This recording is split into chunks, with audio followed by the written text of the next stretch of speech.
Hey everybody, let's talk about the three main reasons people fail in CELPIP. And the first one is a little detailed. I'm going to go in detail. Second and third are pretty obvious, but we'll look at how we can improve those areas too.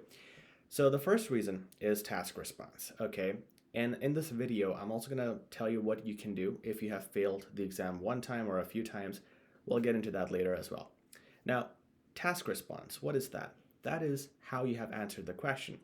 Could be the writing question, could be the speaking question. So here I'm only talking about writing and speaking, not reading and listening. That we'll cover later in this video. Writing and speaking is where most people fail. And this is where the examiner has the opportunity to fail you, right? Because a human being checks your writing and speaking. They say, hey, you know what? I don't like the way you have answered the question. It's not clear to me. Now, one examiner might say this, you will get a 7 or 6, and the other examiner might say, it's very clear, the explanation makes sense, I'm going to give you 10. That's what the task response is. It is how you explain something and how the other person perceives it. So, an example of a weak explanation is, let's say you're talking about part 2, task 2, writing, where you're supposed to talk about building a shopping mall or a zoo. You prefer building a zoo. Now, you talk about the shopping mall, why it should not be built. You would say, we already have a shopping mall in our area, and that's why we don't really need one. This is, by the way, the most common reason I see in writing samples. So don't do this reason because it's so common. You should do something advanced. The second reason why you shouldn't do it is because the task response is not good enough for a lot of examiners. They say it's a very weak reason, very weak explanation. You're just saying you have one, that's why you don't need one. I mean, okay, you're not talking to a friend here. This is an exam. Give us explanation, give us details, give us examples. So this is an example of a weak task response. An irrelevant task response would be something like, we shouldn't build a shopping mall. We have so many other things to build. We can build a recreational area, a children's playground, and so on. This is irrelevant. Why? Because although your point is correct, you're not talking about the shopping mall. You should be talking about the disadvantages of the shopping mall. Okay? So these are some examples where task response just goes away. And I just hesitated there because there are actually some very good examples which students write, but some examiners just don't think that you have answered the question enough. The best strategy to fix this is the why and how strategy, you can say. So if I ask myself, why shouldn't I build a shopping mall? My answer would go something like this. If I build a shopping mall now, it's just going to increase unproductivity in the society because people are going to spend time and waste money there. Instead, we could have opened something way more productive, I've used that word, way more beneficial to the society. So that is why, okay? And how we should not build a shopping mall. I think this doesn't fit here because I wouldn't go in the construction material of how it should not be done. But how could be, for example, you're making a recommendation in speaking and you're giving suggestions. In the first question, suggest your friend on how to lose weight. You can talk about a bunch of hows here, go on a calorie deficit, go work out. This is your schedule per week on the diet and workout and so on. So you can explain the processes by asking yourself how. You can explain the theory or the reasoning by explaining to yourself why. So when you answer questions in writing and speaking, ask yourself why and how, and simply just say that answer or write it down. Okay? Now we're going to go to the second and third things or reasons why people fail. But what should you do if you have failed the exam? There's only two answers, only two simple things you can do. Don't do the third thing. A lot of people go to IELTS. Don't do that. Just keep doing CELPIP. CELPIP is a much easier exam. Okay. So the two things you can do are reevaluation and doing the exam again. All right. You got to do this. Please don't be disappointed if you have failed. Let me tell you, you're not the only one. Most people fail the exam on the first try, even native speakers. So all you got to do is reevaluation or try the exam again. You should do reevaluation if your speaking and writing scores are low, not reading and listening. Those scores do not change. Reading and listening is marked objectively by a computer, so that will not change.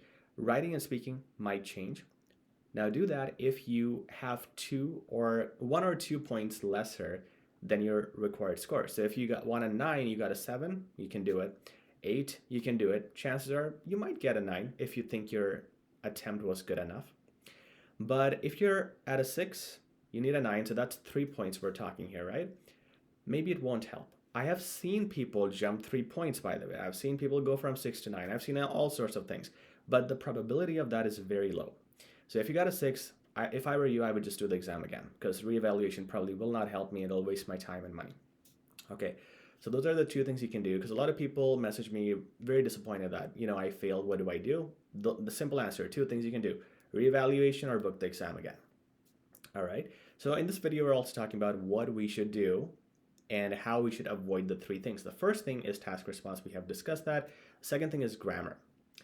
Grammar, you can improve yourselves at home by going to a bunch of online grammar quizzes and theories. You could also use the app Grammarly. It's free. There's a free version of that. And you can go with our sessions. If you do want to invest your money and time in it and you want to do it properly, the best way is to take proper coaching. We can help you with the grammar lessons as well. But people don't realize that you cannot make more than 2 to 3 grammar mistakes in writing and speaking if you want to score a 9 in CELPIP. If you make even 5 grammar mistakes, forget a 9. And if you need a 7, again, your grammar needs to be in control. A lot of you have the most common mistake that I see is grammar. Okay, in every feedback, I can always say, grammar is the problem. Work on that. I say that to 99% people. So check your grammar. That's one thing. Again, you can do it yourself. You can take coaching for that as well. But that's another common reason. So you want to improve that first. And again, this is for your writing and speaking. A third reason is vocabulary. Now, this is for all 4 modules. In listening and reading, a lot of the things people don't understand is because of vocabulary. In writing and speaking, what people do is they do not use enough range of vocabulary or complex words and sentences and phrases. On this channel, we have lots of lessons on how to use complex, advanced words and phrases. I have covered range of vocab in every video almost, so please check some of those out. You can also go to our blog. The link is always in the description. Check it out. There is a lesson on 400 keywords you need to know for the CELPIP exam. They're most commonly seen in reading and listening, and you can use them for writing and speaking. Would be very helpful. But also understand the range, which means using adjectives and adverbs, not just nouns and verbs. Make sure your sentences are complex, using words like while, although, based on, due to. You want to start your sentences with these words because they break the sentence into 2 parts. For example, due to the extreme weather, comma, I cannot go outside today. It's broken into 2 parts, right? So that's a complex sentence. So complexity, range, using multiple expressions, using a long sentence, then follow that up by a simple short sentence. So using a combination of complex and simple sentences. All these things I've explained in my lessons on vocabulary. You can check it out. Type here HZad Education vocabulary. Go to our blog, check out some vocab lessons, because that's another area where most people fail. Okay, so this, and again, I'm saying this because I can see almost every feedback on writing and speaking, and one thing, again, I would say your vocab is weak. You need to improve that. Or your grammar is weak. You need to improve that. So those things for sure, that is across the board. You want to work on that. And then task response is just sometimes you think that you have answered the question, but if you have not used the why and how approach, chances are the examiner might question it, and you don't want to risk it. So remember these 3 things, and if you have failed, don't be discouraged, be motivated, because a lot of you are in the same boat. Most people fail, so it's a good thing you are one of the many. It's not something unique that only you are suffering from. So remember that and be motivated to do the exam again. It is doable. People do get 9, 10, 11, 12, especially our students. We do have a great course that ensures that. It guarantees your mark. You can check out the link for that down in the description as well. And I hope you liked this video. If you did, please like, share, and subscribe. We'll talk very soon. Take care.